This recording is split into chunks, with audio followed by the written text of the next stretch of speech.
Hello दोस्तों, क्या हाल है। आज फिर से हाजिर हैं लेकर यूपी की 25 बड़ी और जबरदस्त अपडेट्स, ताज़ा जानकारियां और वो ब्रेकिंग खबरें जो आपके लिए बिल्कुल काम की होने वाली है। चाहे आप आम आदमी हो या खास, अमीर हो या गरीब, बच्चे हो या बुजुर्ग, आप सब के लिए आपका DLU न्यूज चैनल खबरें लेकर आ गया है। तो देर किस बात की, फटाफट वीडियो में आगे बढ़ते हैं और सबसे पहले कौन सी खबरें खास होंगी वो देख लेते हैं। बहराइच के मनरेगा श्रमिकों के लिए आई एक अहम खबर।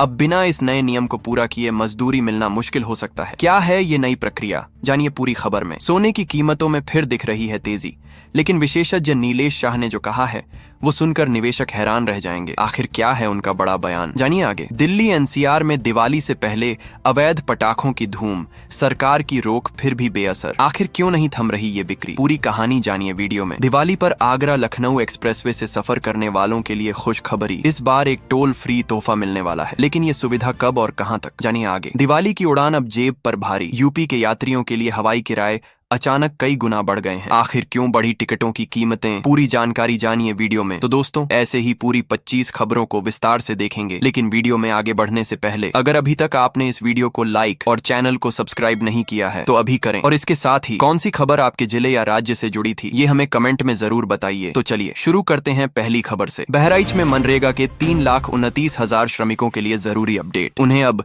eKYC यानी इलेक्ट्रॉनिक नो योर कस्टमर के तहत जीवित होने का प्रमाण देना होगा। यह प्रक्रिया ऐप के जरिए होगी जिसमें फोटो और पलक झपकानी जरूरी है। अब तक 24,381 श्रमिकों ने यह पूरा किया। चलिए अब अगली बड़ी खबर की ओर बढ़ते हैं। प्रधानमंत्री नरेंद्र मोदी ने दिवाली से पहले स्वदेशी खरीदने की अपील की। उन्होंने X पर पोस्ट कर कहा कि स्वदेशी खरीद कर भारतीय मेहनत का सम्मान करें। सोशल मीडिया पर खरीदारी शेयर करने को भी कहा गया। माधुरी दीक्षित और वरुण धवन जैसे सितारे इस मुहिम में शामिल हैं। अब नजर डालते हैं ट्रांसपोर्ट से जुड़ी एक जरूरी खबर पर। दिल्ली में दिवाली पर कई रेलवे रिजर्वेशन काउंटर बंद रहेंगे। पार्लियामेंट हाउस और सुप्रीम कोर्ट जैसे काउंटर पूरे दिन बंद होंगे। आनंद विहार टर्मिनल और गुड़गांव जैसे काउंटर शाम को प्रभावित होंगे। यात्रियों को पहले से टिकट बुकिंग की सलाह दी गई है। चलिए अब अर्थव्यवस्था से जुड़ी एक अहम खबर देखते हैं। सोने की कीमतों में उछाल पर विशेषज्ञ नीलेश शाह ने दी जानकारी। केंद्रीय बैंकों की खरीदारी से सोने की मांग बढ़ी है। पश्चिमी देशों में सोना 60 से 70%, पूर्वी देशों में 10% है। भारत और चीन अब दोगुना सोना खरीद रहे हैं। आगे बढ़ते हैं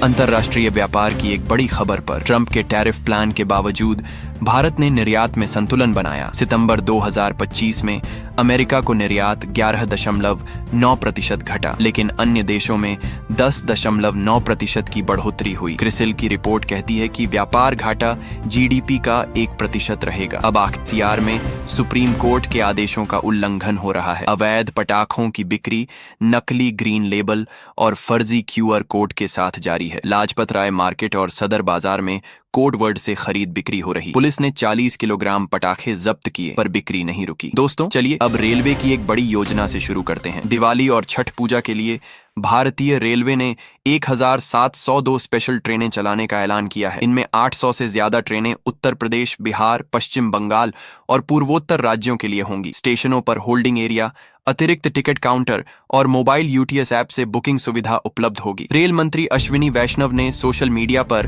भ्रामक वीडियो फैलाने वाले 20 से ज्यादा हैंडल्स पर FIR दर्ज कराई है। चलिए अब हिमाचल प्रदेश की एक राहत वाली खबर पर नजर डालते हैं। हिमाचल सरकार ने दिवाली तोहफा देते हुए कर्मचारियों के खाते DA यानी डियरनेस अलाउंस के एरियर जमा किए। 2.25 लाख कर्मचारियों और 2.25 लाख पेंशनरों को 8,000 से 40,000 रुपए तक मिले हैं। यह 3% DA अप्रैल से सितंबर 2025 का हिस्सा है, जो मुख्यमंत्री सुखविंदर सिंह सुक्खू के निर्देश पर जारी हुआ। HRTC के साथ 147 बुजुर्ग पेंशनरों को 23 करोड़ और अन्य राशियां भी दी गईं। कर्मचारी संगठनों ने सरकार का आभार जताया है। अब अंतर्राष्ट्रीय स्तर पर एक महत्वपूर्ण फैसले की खबर सुनते हैं। इंडोनेशिया ने चीन से 42 J-10C यानी J-10C फाइटर जेट खरीदने का फैसला लिया है। यह $9 अरब का सौदा है, जो फ्रांस के राफेल विमानों पर तरजीह देकर गुटनिरपेक्ष नीति को दर्शाता है। J-10C में AESA रडार और PL-15 मिसाइलें हैं, जो पाकिस्तान और भारत में इस्तेमाल हो चुके हैं। रक्षा मंत्री सजाफरी सजा मसोद्दीन ने कहा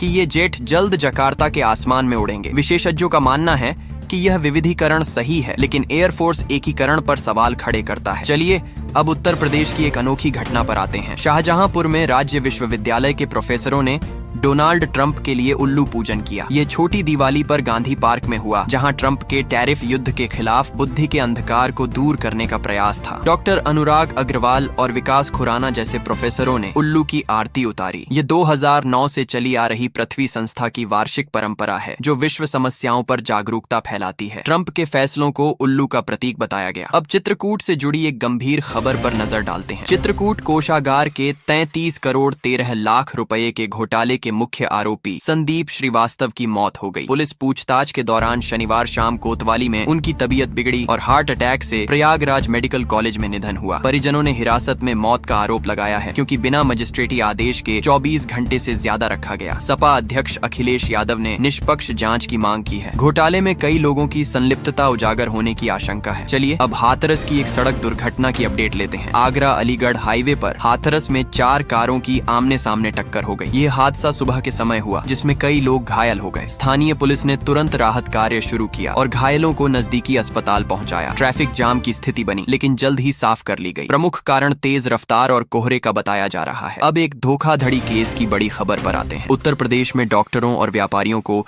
9 करोड़ रुपए ठगने वाले मास्टरमाइंड को गिरफ्तार किया गया। यह गिरोह फर्जी निवेश स्कीम के जरिए लोगों को लुभाता था। पुलिस ने छापेमारी कर मुख्य आरोपी को पकड़ा, जो कई राज्यों में सक्रिय था। पीड़ितों की संख्या दर्जनों है और वसूली की प्रक्रिया शुरू हो गई। यह कार्रवाई आर्थिक अपराधों पर लगाम लगाने की दिशा में महत्वपूर्ण है। चलिए अब यमुनानगर की किसानों की कार्रवाई वाली खबर देखते हैं। यमुनानगर में किसानों ने उत्तर प्रदेश से धान लाद कर आ रहे 150 से ज्यादा वाहनों को रोका। ये कार्रवाई नमी वाली धान की खरीद के खिलाफ थी, जो सरकारी नीति का उल्लंघन मानते हैं। किसान संगठनों ने वाहनों को जब्त कर मंडी में खड़ा कर दिया। प्रशासन ने मध्यस्थता की कोशिश की, लेकिन तनाव बरकरार है। यह घटना धान खरीद नीति पर बहस छेड़ रही है। और अंत में एक्सप्रेसवे से जुड़ी एक राहत वाली खबर। दिवाली पर Agra Lucknow expressway Fatehabad toll plaza toll free हो गया। 21 कर्मचारियों ने बोनस न मिलने पर हड़ताल की, जिससे बूम खोल दिए गए। हजारों वाहन बिना टोल चुकाए निकल गए, जबकि जाम की स्थिति बनी। कंपनी प्रबंधन ने हड़ताल खत्म करने का प्रयास किया, लेकिन जारी रही। ये घटना त्योहारी यात्रा को आसान बनाने वाली साबित हुई। दोस्तों चलिए अब बिहार चुनाव की एक अनोखी खबर से शुरू करते हैं। कैमूर जिले के चैनपुर विधानसभा क्षेत्र में बसपा प्रत्याशी धीरज कुमार सिंह ने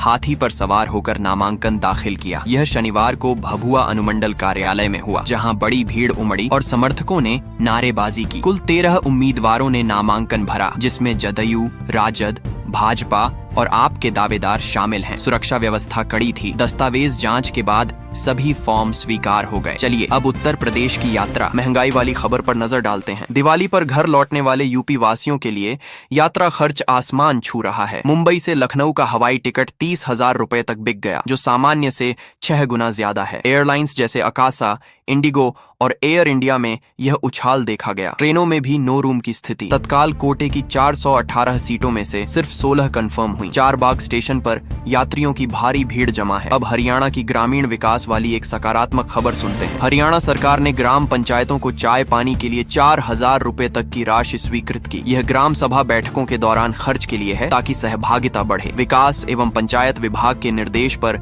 सभी उपायुक्तों को सूचित किया गया। पंचायती राज अधिनियम की धारा 44 के तहत यह सुविधा लागू होगी। इससे ग्रामीण स्तर पर बैठकें अधिक प्रभावी होंगी। चलिए अब मौसम विभाग की एक महत्वपूर्ण अपडेट पर आते हैं। उत्तर प्रदेश में दिवाली के बाद पश्चिमी विक्षोभ सक्रिय होगा। 22 अक्टूबर से तापमान में गिरावट आएगी। मौसम यू टर्न ले लेगा। वर्तमान में दिन का पारा 35 डिग्री से ऊपर चल रहा है। लखनऊ, कानपुर, प्रयागराज जैसे जिलों में बादल छाएंगे। वरिष्ठ वैज्ञानिक अतुल कुमार सिंह ने यह पूर्वानुमान जारी किया। तो दोस्तों ये थी आज की कुछ महत्वपूर्ण खबरें और जानकारियां, जो आपके लिए बेहद उपयोगी साबित हो सकती हैं। ऐसी जानकारी आपको शायद और कहीं एक साथ न मिल सके। इसीलिए रोज की ताजा खबरों के लिए हमारे चैनल को सब्सक्राइब जरूर करें और वीडियो को लाइक नहीं किया तो लाइक करें। साथ में अपने जिले का नाम कमेंट में लिखें, ताकि आपके जिले से जुड़ी हर जानकारी आप तक पहुंच सके। धन्यवाद।